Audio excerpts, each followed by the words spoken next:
That was a good attack, Ragner. Don't. He liked it. Yeah, see, that was a good attack. Swift, Swift, Swift, Swift, Swift, Swift. Wiki, world champion Swift, Swift, Swift, Swift, Swift, Swift. Versus Ragner.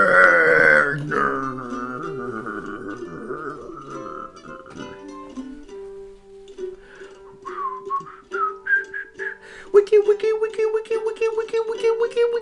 Welcome, Warcraft 2 fans, to the world champion of the world, Swift versus Ragnar. Ragnar starting at the 6 o'clock spot.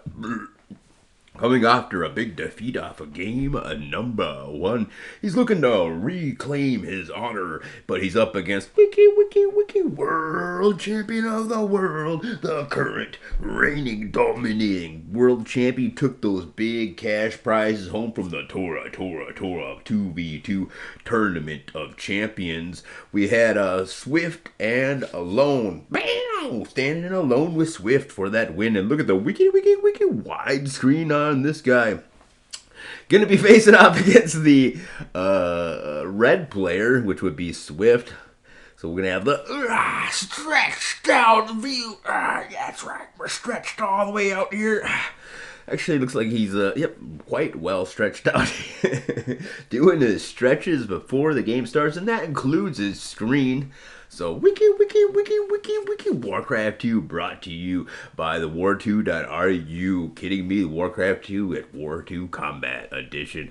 Mistral just now has a liggity ladder set up now where you can get some random maps played on ladder games. This is super sweet, just incredible. I don't know when the official rollout date's gonna be, but they're already rolling on down with the ladder games. If you haven't seen, I put some quick commentaries on a couple of those ladder games with Dude, Curtain Pole, and BB, and many of others, including Shotgun here. So Shotgun, however, is going to be squaring off against Ragnar. This isn't even Shotgun, this is Swift here, going to be facing off against Ragnar.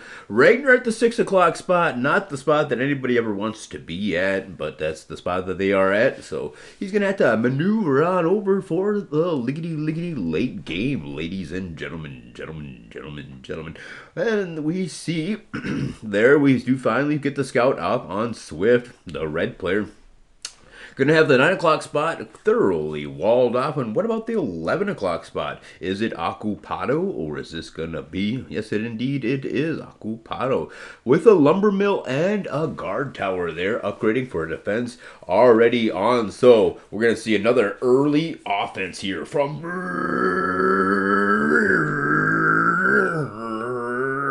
Ragnar, as Ragnar brings the action in the world of wiki Warcraft 2. He's already sending some peons up here. The grunts are maneuvering on out on the map as they look for any place to assault. Already the backside of the base is going to be a guard tower. From here, our hero, Ragnar. It's a cannon tower, actually. He needs to get himself a lumber mill this game. Last game he was just going all in. Instead of chopping wood and getting a lumber mill, he was sending 3 peons to repair and fend off that catapult. Will he do something similar this game? He's going to wall off that area, so if any kind of grunts want to maneuver on over, they're going to take the long way around. And here comes the first upgrade of that cannon tower. Going to lay waste to these wood chopping operations. Immediately, the peons have been pulled. And there says trees from Ragnar. I wonder what that means. His wood foraging parties getting ready, and it's actually up to tier number 2, so it looks like he's just using this cannon tower as a bit of a diversion. It doesn't seem like he's going to be following it on up with too many catapults, so I think his opponent going to be getting catapults of his own and bringing them to bear, but maybe he'll be on to goblin sappers. It's going to be interesting to see what exactly is the tactic that Ragnar is going to be using in this wiki Warcraft 2 extravaganza, ladies and gentlemen. Gonna be chopping through both spots that are known to be good chop through spots. Already, here comes the grunts. It's the Goblin Sappers, ladies and gentlemen. The troops of Ragnar come pouring on in, and you might think that that would stop them, but you might think wrong, as Goblin Sappers are going to be on the way in the near future, ladies and gentlemen.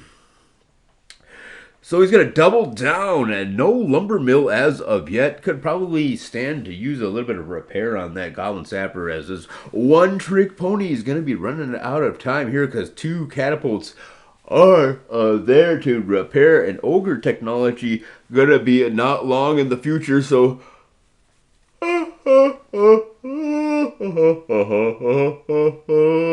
Ladies and gentlemen.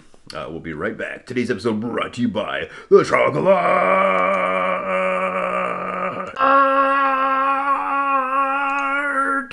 All right, we're back, ladies and gentlemen. The Goblin Sappers are what's on the table here for Ragnar as he decides to gamble it all on this one assault. He brings forth what armies he could possibly gather forward.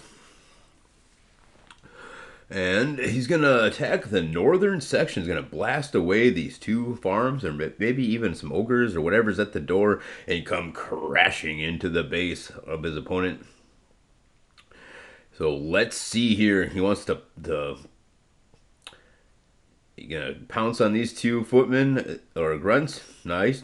Oh, it's going to be the northern sections. OMG.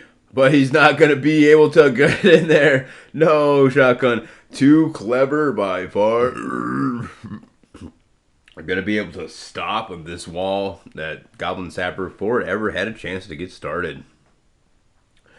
Ladies and gentlemen, with that, we're going to fast forward a little bit here into the future as he does actually make it into the backside of his opponent's base. Swift is going towards the front side of his own base. But Ragnar has been able to clean it up pretty well, and tier number 3 on the table for Swift. Ragnar going to follow suit. No, doesn't have quite the resources as of yet. And still going to invest in some ogres. Swift has the resources. He has the technology advantage. So I think that Ragnar is going to double down on this assault. No. He's just going to... try to grab himself enough gold ASAP to upgrade in order to get tier number 3. Because we can see that Swift is quite a ways ahead so far inside this game. Technology-wise, at least. Going for the Goblin Sappers again. Ragnar doubling on down with the Goblin Sappers. He knows that bloodlusted ogres are going to be there, but he's going to try once again to rampage his opponent's base before those goblins, and then alright, I think this is going to be the GG. So he'll try one more time, but it's going to be a GG. Peons streaming all across the map, going up to the 12 o'clock and going over here to the small 5. And where is the army from Swift? Here comes that Goblin Sapper. So they're coming right down here to try to stop this 5 o'clock spot, which is a pretty good tactic. Here comes the Goblin Sapper. He's going to blast in through a farm. And he's still going to be able to mine quite unimpeded here at the 12 o'clock spot, so it's not too shabby. A Goblin Sapper maneuvering on up here, and although his way is going to be blocked here by an ogre, the Goblin Sapper should be enough to blast through the trees and gain access, but will it be in time, as Bloodlust is just about to arrive for Swift. And here comes the Goblin Sapper, and it blasts a hole right through the ogres. So it's just right before Swift gets his Bloodlust technology. Here comes Ragnar with a brilliant strike, able to destroy quite a bit of Swift's operations. He's going to set up another Goblin Sapper blast. Is mining, but Bloodlust has arrived, and that's going to be the GG, ladies and gentlemen. You can see just how many Bloodlusted ogres are on the way. He's going to try to use the Goblin Sapper to destroy one of them. That's the GG. I want to thank you guys all for tuning in. Tune in next time. We have another Wiki Warcraft 2 audio presentation brought to you in part by the Trogglart and Clancy.